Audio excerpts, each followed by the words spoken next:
Hello everybody and welcome to the channel. I'm Chief Sweet. Today I'm going to teach you how to make the best desert substrate dirt for your lizards, bearded dragons, uromastyx. It goes for so much. I even use this for my leopard geckos. It is a great substrate mix. Now there's two ways to do this, an expensive way and a super cheap way. I'm going to go with the expensive way first because it's the most accessible to everyone across the globe, and that is Zoom at Reptiles soil. I use 3 bags of this. A Zoom at excavator clay, I use 1 bag of that.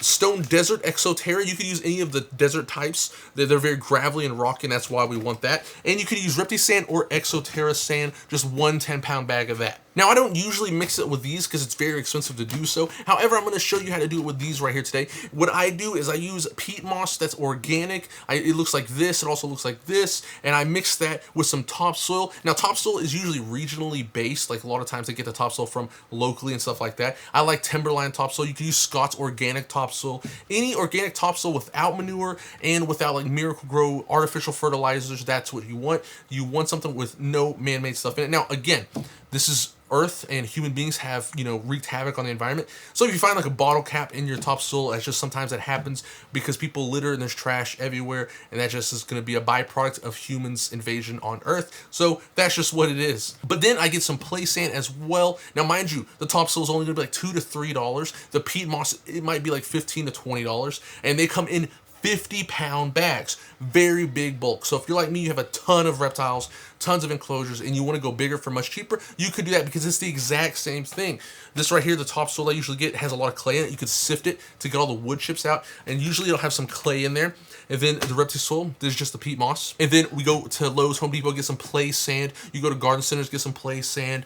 That's what's going to replace the Reptiles sand. And then you're going to want to get some of the sandy gravel. A lot of times it's called like drainage rock or something like that. It will be larger than this one right here, but if we can find this, I'll show you some landscaping rock as well that is just like this. It's just harder to find the landscaping rock. The drainage rock is usually everywhere you can see, and it's kind of very sandy, got smaller pebbles, and that's how you can replace all this for very cheap. Each one of those bags is like $5, with the peat moss being the most expensive at 15 bucks, and you're gonna have like 200 pounds of substrate. But I'm gonna show you this way in case you only have like 2 bearded dragons and you don't want 200 pounds of substrate. So let's go ahead and open this up, and I'm gonna show you how I mix it up. Also, if you notice there's nothing in this bag, it's because when I bought the bag, I had to get it shipped to me because my local Petco didn't sell it anymore, and my local pet store doesn't sell it anymore either. I actually had to buy this online from LLL Reptile, but it used to be found pretty easily. Now it's like not found anymore. I don't know what's up with that.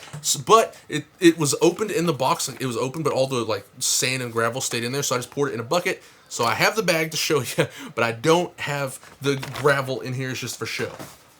Zoom at excavator clay for the clay, very hot, like pretty much we're trying to mimic the environment with this. And you want a sandy clay like soil substrate because that's natural to almost everywhere on Earth. It's very loam, like sand, clay mixture with some of this in here, and that's what I'm doing. Also, what this can do is this can be a bioactive substrate. So if you want to go bioactive, you can do it with this. You can do it with the other mix as well. This is bioactive, so if you want to start it in this, you're totally good to go. So usually though, I use 3 bags of Reptiles soil like this right here. I'm using a 20-gallon tank to mix this all in, so, I don't have a bucket.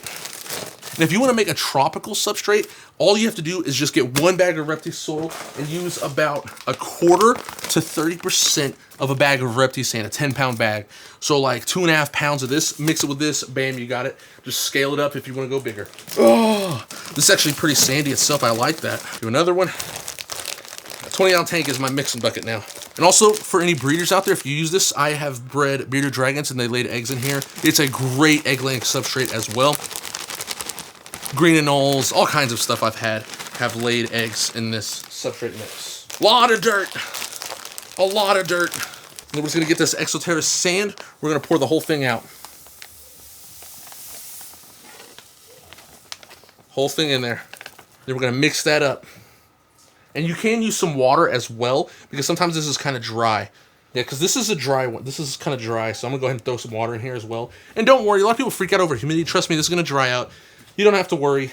I use this for bearded dragons, for baby bearded dragons, for uromastyx, for baby uromastyx, for leopard geckos, for all kinds of stuff.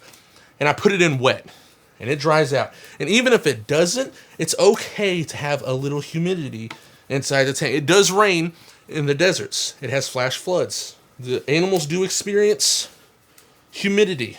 This is literally my personal mix as well. This is how you can get my personal mix of doing it from Lowe's and Home Depot.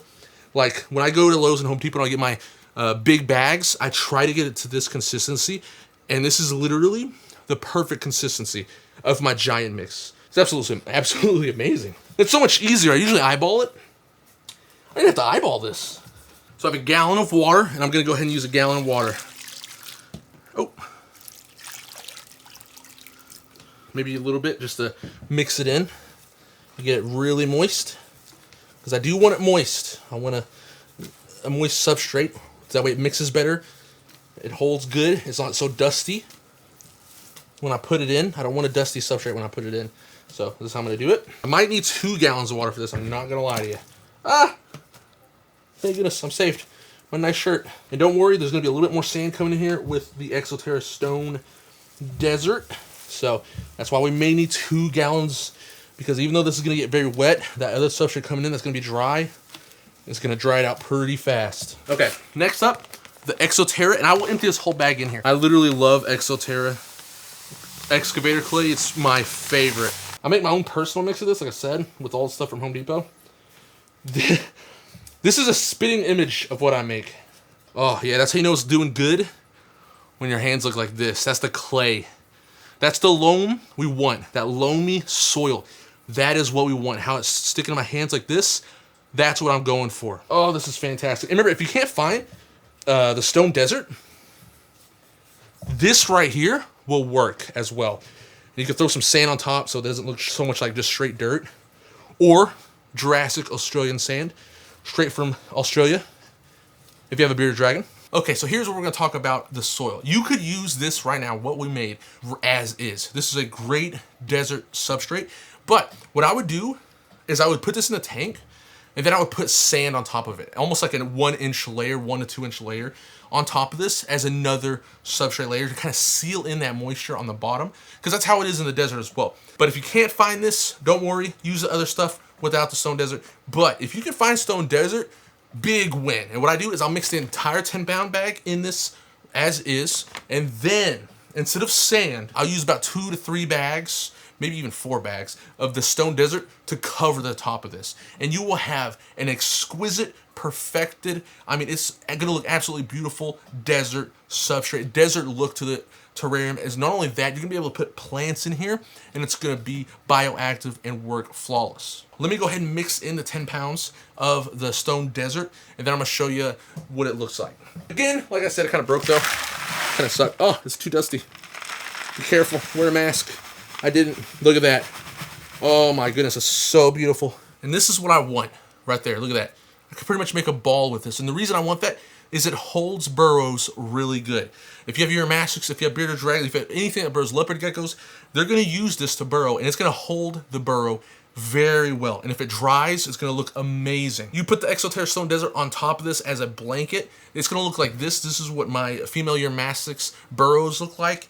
They make awesome burrows that hold extremely well. Now, I really would like to clarify, for leopard geckos, you don't have to put sand on top like I did with the uromastyx and stuff like that. Just the arid mix alone. You don't even have to use Stone Desert. The Repti soil with the Repti sand and the excavator clay is perfect for a leopard gecko. That's a really good substrate mix. But you can mix in the Stone Desert and make it a very nice substrate because it holds humidity very well, and you could grow plants inside there, and it's a pretty good. I use it for all my leopard geckos. As you can see right here, there's a plant growing. It holds moisture very great. So to me, that's a pretty good leopard gecko substrate. However, I don't add the sand on top of it to make it like a very desert-like substrate because they're really not from deserts. So that's why I do it this way for leopard geckos. And that's how you make the best substrate for your reptiles. If you enjoyed, like and subscribe if you want to see more lizard stuff like this.